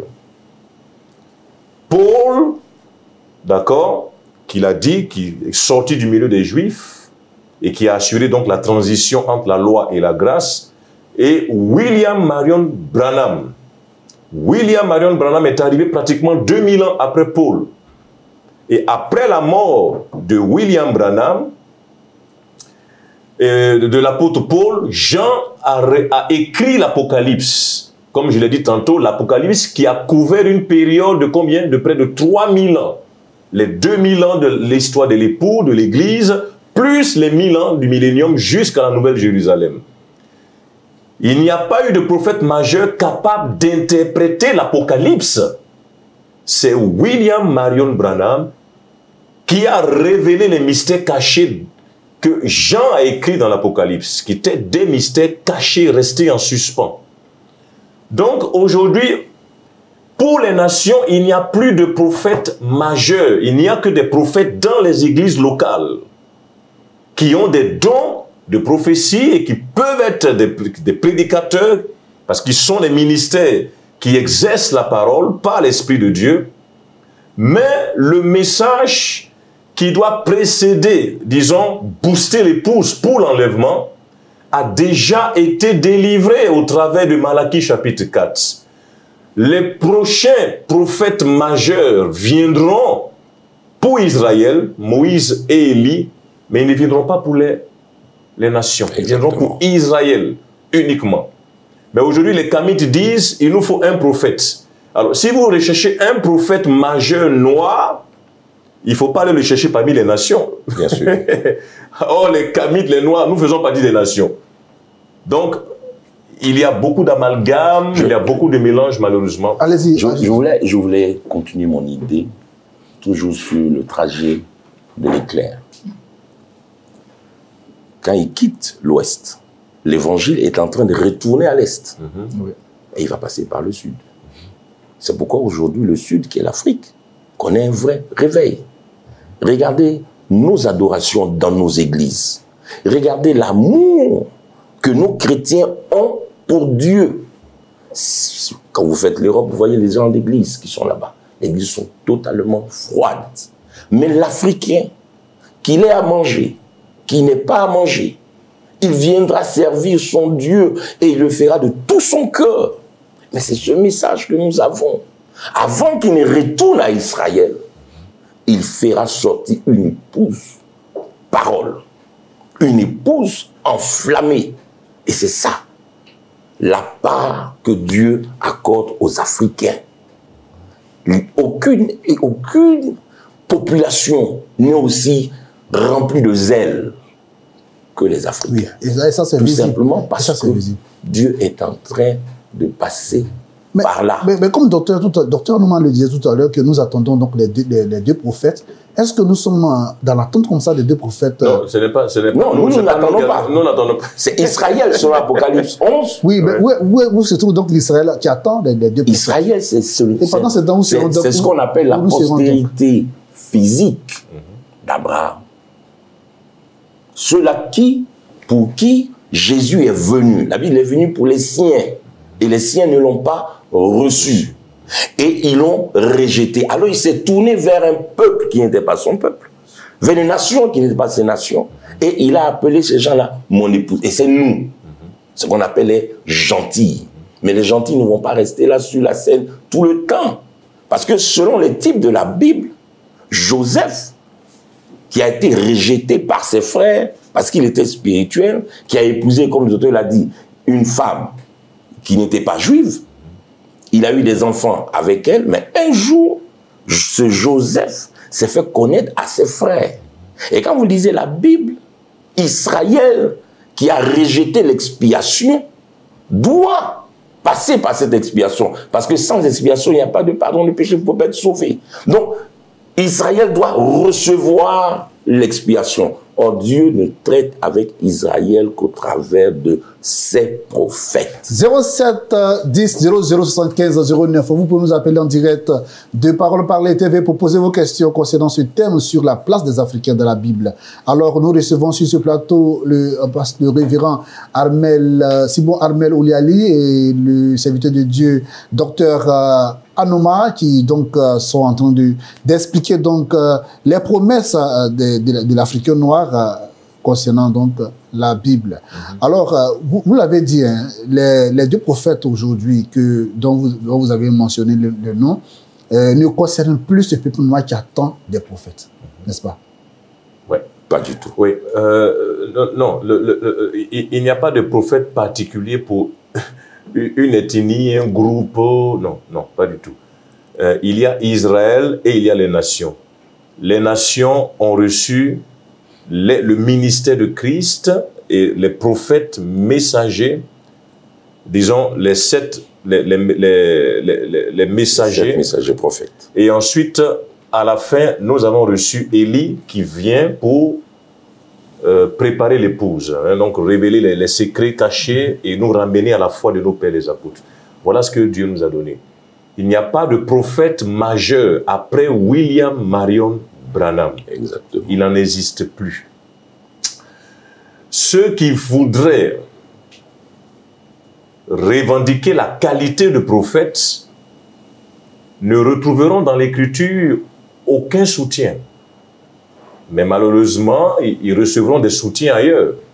Mais Frère Branham a été clair quand il parle du réveil de l'Afrique. Frère Branham a toujours dit à plusieurs reprises que les Noirs ont quelque chose de particulier. Exactement. Ils sont spirituels. Et comme le révérend l'a dit, pour ceux qui ont eu l'occasion de visiter l'Europe, même l'Amérique, les peuples caucasiens, la foi est au point mort. Dans les églises, il n'y a plus de manifestation de vie. C'est en Afrique que Frère Branham dit, les missionnaires quitteront l'Afrique et ils iront en Amérique, en Europe, là. Donc ce serait l'effet inverse, alors que dans le Moyen-Âge, jusqu'au temps de l'âge de Philadelphie, on avait plutôt les missionnaires qui venaient des pays européens apporter l'évangile dans les contextes africains. Aujourd'hui, c'est le contraire. Est-ce qu'on devrait refuser l'appel de Dieu si aujourd'hui un noir est appelé à être prophète? Est-ce qu'il doit refuser cet appel? C'est ce qu'on vient de dire, qu'aujourd'hui, dans les églises locales, les 5 ministères travaillent. Donc aujourd'hui, dans l'église du pasteur, Dieu peut faire grâce d'avoir un pasteur, d'avoir un docteur, d'avoir un évangéliste, d'avoir un prophète. Mais ce prophète-là, dans son assemblée, n'aura pas la même qualité que William Marion Branham parce qu'il n'aura pas de message. Il peut y avoir des visions, des prophéties, mais qui concernera l'assemblée locale, ou peut-être une autre assemblée, ou un individu, un frère, un membre, mais il n'a pas eu un message de dimension de tout le corps de Christ. Non. Il n'a aucun message comme William Branham a détenu ce message-là. Où frère Branham peut dire, Apocalypse chapitre 1 signifie ceci, chapitre 2, chapitre 3, etc., etc. Non. Je voudrais dire ceci. Oui. Vous allez voir que même tous ceux qui se réclament de la venue d'un prophète noir, ils se réfèrent à ce que Frère Branham a dit. Pour dire qu'il y a un prophète noir qui viendra. Ça n'a pas de sens. Dieu respecte sa mathématique. Le chandelier, 7 lampes. Quand vous lisez la Bible, Apocalypse 1, 7 messagers prophètes, 7 yeux. Quand vous leur posez la question, vous êtes le 8e? Non, je ne le suis pas. Mais vous êtes qui? Ça n'a pas de sens. La seule chose que nous aurons ici, dans ce temps, c'est un réveil de l'épouse. L'on cria dans la nuit et il y a eu un réveil. C'est un cri, c'est un message qui a apporté un réveil du peuple. Ce n'est pas dans le peuple quelqu'un qui va venir pour dire « je suis venu pour… » Non, non, non. C'est le même cri, le cri de Malachie 4 qui réveille l'épouse. Et maintenant, vous allez voir que cette épouse-là est totalement différente. Elle est zélée, elle est pleine d'ardeur. Et j'étais en train de lire la Bible. Quand vous regardez Finé, quand Israël était tombé dans l'impureté, ce qui m'a réjoui, l'attitude de Finé, la Bible dit, quand il a vu Cosby, qui était introduit dans le camp par ce prince israélite, il a pris l'épée, la lance, sans même consulter Moïse. Il a suivi les deux, il est rentré dans la chambre, il les a tués. Et Dieu s'est félicité de l'action de Finé. Mais savez-vous que Finé était un noir? Éliazar a épousé une fille de Pout. Et nous savons tous que Pout était noir. Donc, quand il est né, on lui a donné le nom de Finé. Finé qui signifie en latin nègre. Mais regardez son zèle. C'est que Dieu a loué. Ce Finé, c'était son zèle. Et quand nous regardons dans la symbolique, il n'y a pas plus zélé que le nègre. Au point qu'on dit non, vous les noirs, vous ne savez pas ce que vous voulez. Vous, c'est Dieu seulement. Effectivement, c'est ça le noir. C'est pourquoi Dieu aime le noir, qu'on le veuille ou pas. Je ne vais pas rentrer dans les considérations d'équipe, mais Dieu aime le noir parce que son adoration est sincère. Il n'aime pas parce que il attendra quelque chose de Dieu, mais il aime parce que c'est son créateur. Il aime parce que ce Dieu-là l'a sauvé. Il aime parce que ce Dieu-là a pardonné ses péchés. Cette adoration-là, c'est ce que nous allons retrouver au temps de la fin. D'accord. C'est que nous avions perdu. Quand on doit retourner donc aux valeurs et aux cultures africaines, chez vous, quelles seront donc, en retournant, quelles seront donc les limites, là où, comme tu n'as pas franchi, ou est-ce que ça ne vaut même pas la peine de parler d'un retour à nos traditions dans l'adoration? Non, non, on ne reviendra pas aux traditions. Non, non. S'il faut revenir, nos traditions, ce sont nos pères, les patriarches, depuis les prophètes. Non, nos origines, ce n'est pas l'Égypte, non. Donc on ne va pas chercher à retrouver une Bible africaine, etc., comme d'autres le disent. La Bible est incomplète, la Bible, etc., etc. Non, on ne reviendra pas aux traditions, on reviendra pas. On souhaite retourner à la foi de nos pères parce que nous sommes une postérité spirituelle, c'est cela. Et je voulais bien aussi préciser un aspect par rapport au fait de nier l'existence et la véracité de la Bible par les Kamites qui disent par exemple que pourquoi il y a 66 livres alors qu'il y a eu d'autres livres qui ont été, voilà, qui existent. Comment les gens ont pu retrouver, ont pu rassembler les textes aujourd'hui et puis dire que c'est la Bible alors qu'on sait très bien qu'il y a eu des livres apocryphes, etc., etc. Est-ce que réellement notre Bible est inspirée? Mais quand vous regardez très bien, vous verrez que il y a plus d'une dizaine d'évangiles. Ça, les auditeurs doivent le savoir. Il y a l'évangile même de Marie, hein, l'évangile de Thomas. Il y a plein d'évangiles, mais en réalité, c'est pas Thomas ni Marie qui ont écrit, c'est ce qu'on appelle des livres pseudo-épigraphes. C'est-à-dire quelqu'un qui écrit et qui met le nom d'une autre personne sur ce qu'il a écrit. Ce ne sont pas ces personnes qui ont écrit. Mais quand le Saint-Esprit, au milieu de toutes ces dizaines d'évangiles, quand l'Esprit de Dieu a rassemblé des gens pour décider de savoir qu'est-ce qu'il fallait être inscrit pour dire voici la parole de Dieu, qu'on devait retenir. Ils ont simplement choisi 4. Pourquoi? Ils n'avaient même pas la révélation des 4 êtres vivants. Exactement. Mais Dieu avait déjà mis en eux de savoir que Matthieu, Marc, Luc, Jean se référaient aux 4 êtres vivants autour du trône du Saint-Esprit. Et c'est pareil également pour les épîtres. Il y a eu beaucoup d'épîtres. Mais quand vous lisez, vous regardez par exemple que Jacques, Pierre et Jean, ces 3 épîtres, se suivent. Parce que vous avez le triumvirat qui est la foi, l'espérance et l'amour. Donc Dieu a inspiré ces hommes. Donc tout ce qui vient plus tard, hein, comme même on parle du livre d'Enoch et autres, ce n'est pas Enoch qui a écrit le livre que nous avons, parce que ce livre actuellement que nous voyons détruit l'enseignement des prophètes. Parce qu'il ramène disant que dans Genèse chapitre 6, ce seraient les anges qui se sont accouplés avec des hommes. Mais Dieu ne peut pas dire une chose à Enoch et une autre à Marion Branham, alors que les deux, Enoch et Branham, sont venus à la fin d'une dispensation.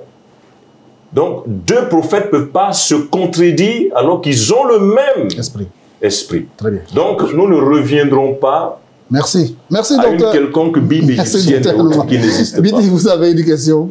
Oui, alors, au-delà de tout ce qui a été dit, c'est vrai qu'on a parlé du réveil de l'Afrique. Y a-t-il d'autres promesses qui sont quand même liées à l'Afrique?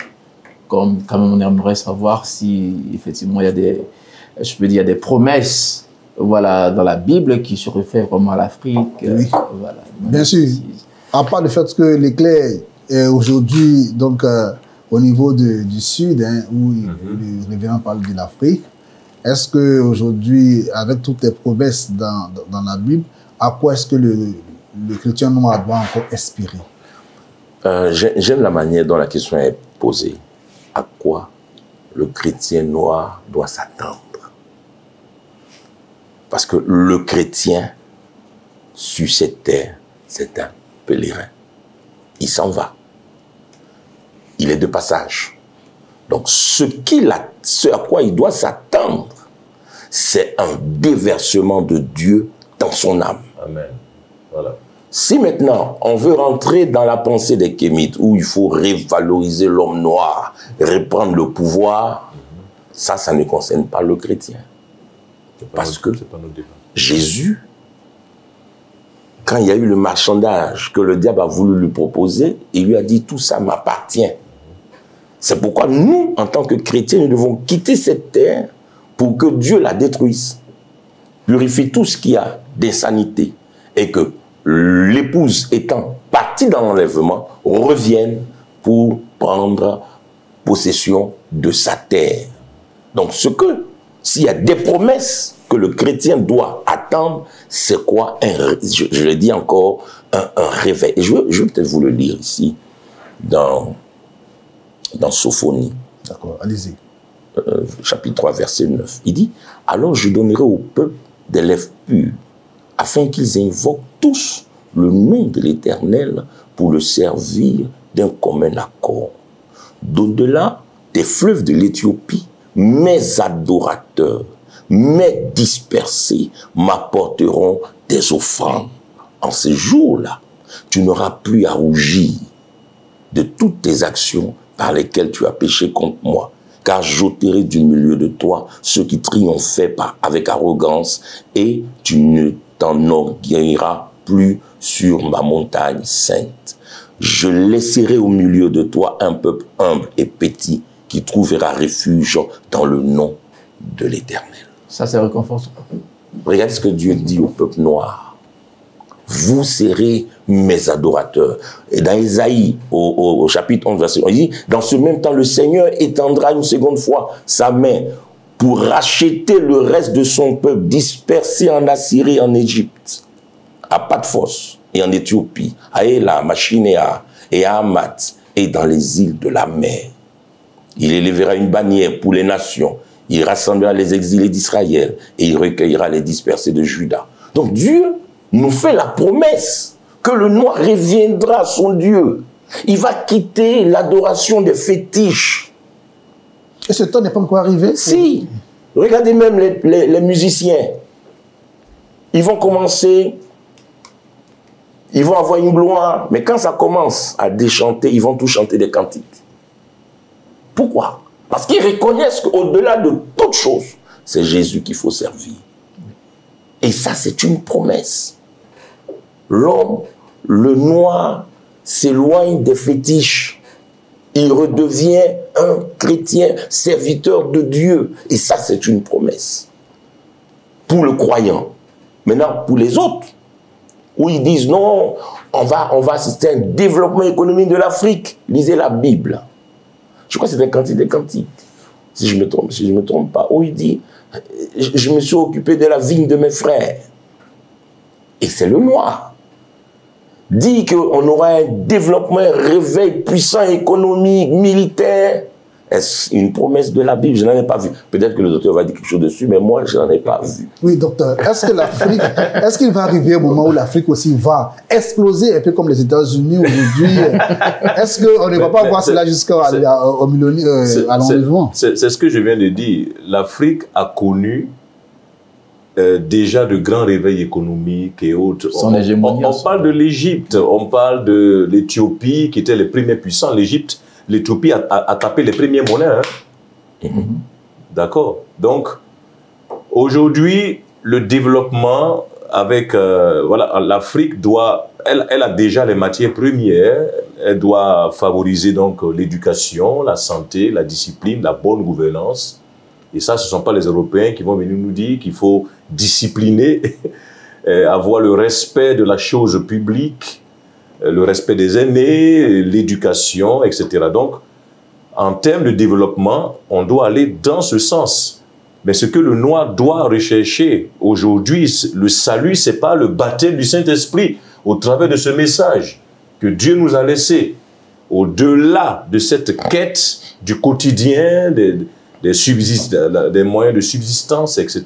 Donc, je pense qu'il faut que les Kamites comprennent que la grande promesse aujourd'hui, c'est le cri de minuit qui nous a ramenés à la foi de nos pères les apôtres et qui nous introduit dans le baptême du Saint-Esprit. Très bien. Merci, docteur Josué Anouma. C'est le salut. Merci donc au docteur Josué Anouma. Merci également au révérend Armel Simon Ouliali qui donc brillamment ont donc expliqué et dénoncé certaines pratiques que ces courants de pensée du kémitisme cherchent donc à imposer aux croyants noirs. Le croyant noir doit rester ferme, il doit rester toujours croyant et laisser l'Esprit de Dieu se déverser en lui. C'est la promesse que le Seigneur lui a donc donnée à travers les Écritures. Alors, si vous nous suivez, vous êtes sur Parole Parler TV et nous recevons sur ce plateau le serviteur de Dieu, docteur Josué Anouma et le révérend Armel Simon Ouliali. Alors, Betty Brivard, si vous n'avez plus de questions, on va poser donc les questions au serviteur de Dieu pour dire aujourd'hui, que pensez-vous, que pouvez-vous dire donc de ce grand mouvement qui s'est levé depuis plusieurs siècles, que maintenant nous voyons sur toutes les chaînes, sur les canaux digitaux, les réseaux sociaux, cette idéologie qui est en train de prendre, qui est en train de naître, et qui fait même qu'aujourd'hui, beaucoup de croyants noirs cherchent même à revenir aux traditions, aux zodiaques ou aux pratiques égyptiennes. Est-ce que vous avez un message à tous ceux qui sortent d'attendre un prophète noir ou un réveil noir? Et c'est ce qu'a donc voulu vous donner une intervention. Je pense que pour peut-être un peu blaguer, ils ne savent pas bien ce vers quoi ils retournent. Parce que s'il y a un retour, si retour il y a, nous retournons à Dieu au commencement. L'Égypte n'est pas le commencement. Avoir la connaissance des puissances cachées, comment sortir de son corps, ce n'est pas ça le commencement. Le commencement, c'était Dieu et l'homme. Et je veux lire ces deux écritures. Dans Malachie, vous savez, il dit, je vous enverrai Élie le prophète, et il ramènera le cœur, pas vers l'Égypte. Les cœurs des hommes sont ramenés à Dieu. Dans le livre des Psaumes, le chapitre 68, le verset 32, il dit, des grands viennent de l'Égypte. L'Éthiopie accourt, les mains tendues vers Dieu, pas vers le kémitisme, pas vers la découverte des puissances cachées dans l'homme. Non, nous retournons à Dieu, à l'adoration. Comme je l'ai lu, mes adorateurs. Et les adorateurs, ce sont ceux qui le font en esprit et dans la vérité.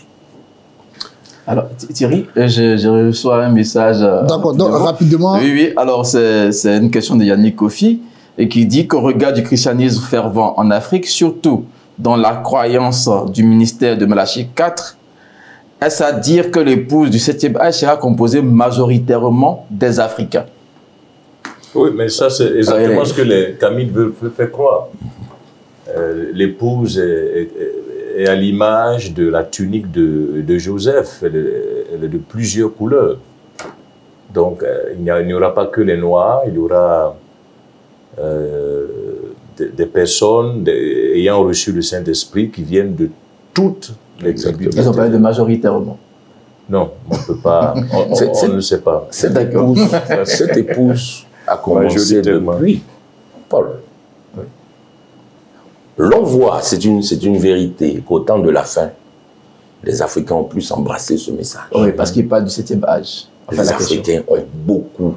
Aujourd'hui, les défections que nous voyons dans le message, très peu en Afrique. Par contre, dans les autres continents, les gens abandonnent. C'est normal. L'Africain, comme le docteur l'a dit, répétant frère Branham, est plus spirituel. Et nous sommes dans une bataille qui est engagée.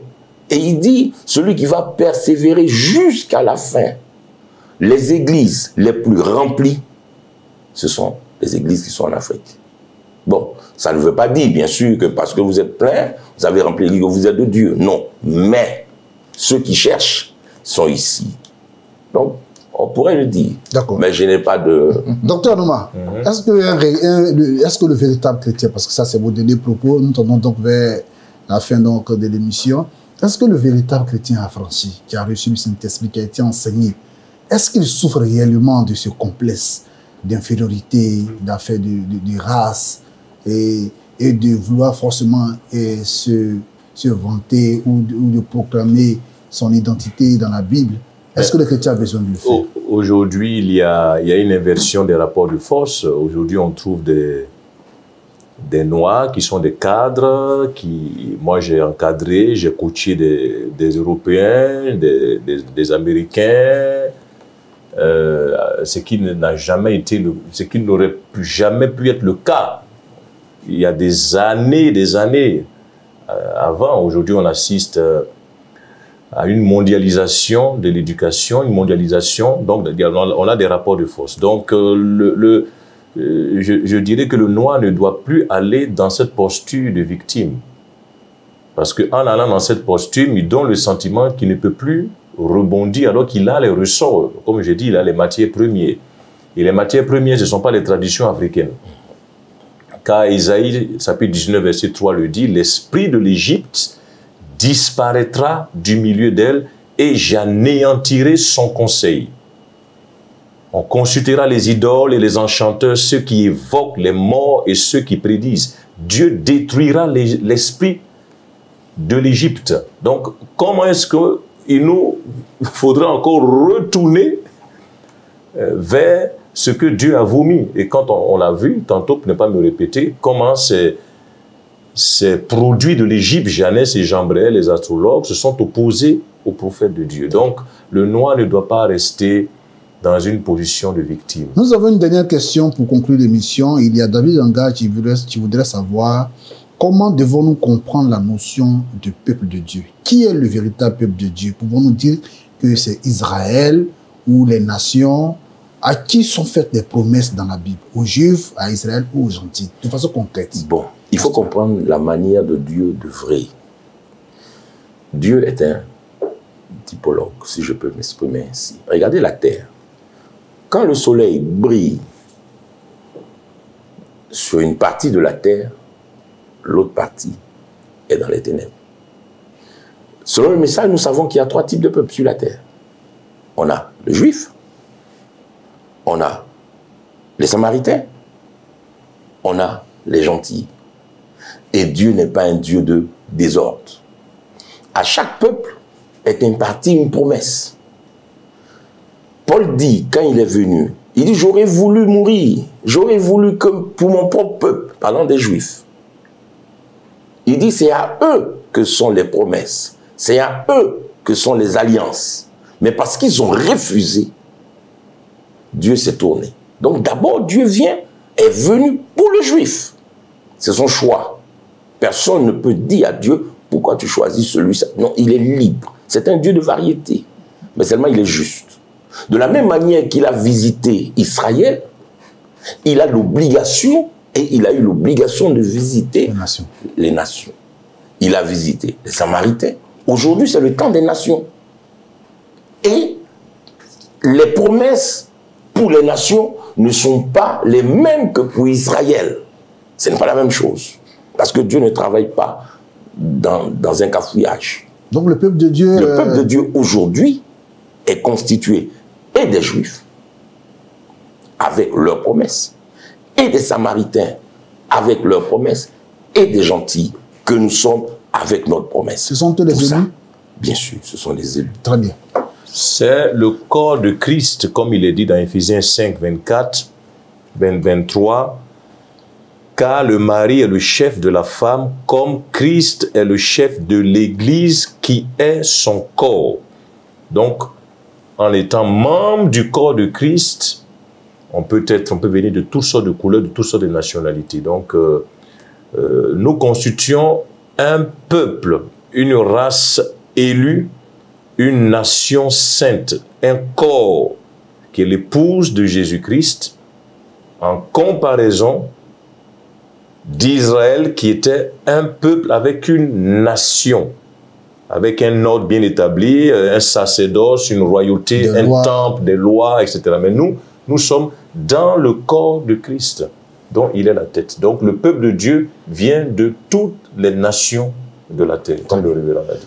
Régulièrement, vous aurez donc la diffusion de cette émission sur Parole Parler TV, où nous allons donc à chaque fois inviter des serviteurs de Dieu qui vont se succéder sur ce plateau. Aujourd'hui, nous recevions ici, nous avons donc l'honneur de recevoir un serviteur de Dieu, le révérend Armel Simon Oliali, qui nous a fait donc l'honneur de partager ce grand thème. Il était donc avec le docteur Josué Anoma sur le thème concernant donc la place des Noirs dans la Bible, les promesses qui sont donc consignées dans la Bible et qui concernent le peuple noir, le noir africain, le chrétien noir africain. Alors nous avons été très heureux de vous présenter ce thème très important qui permet aujourd'hui aux Noirs de se détacher de ce complexe ou de chercher forcément à s'identifier aux figures, aux grandes figures dans la Bible, mais à simplement savoir que le Seigneur ne fait pas de distinction des races lorsqu'il doit sauver. Alors, vous suiviez donc l'émission Retour au fondement, l'émission qui dénonce les faussetés de doctrine, bien sûr, dans l'Église. Et j'étais également en co-animation avec Julius Biti, un présentateur sur Parole Parler TV. Nous avons été heureux de passer ce moment avec vous. Restez toujours sur Parole Parler TV, le programme continue pour votre édification. Shalom.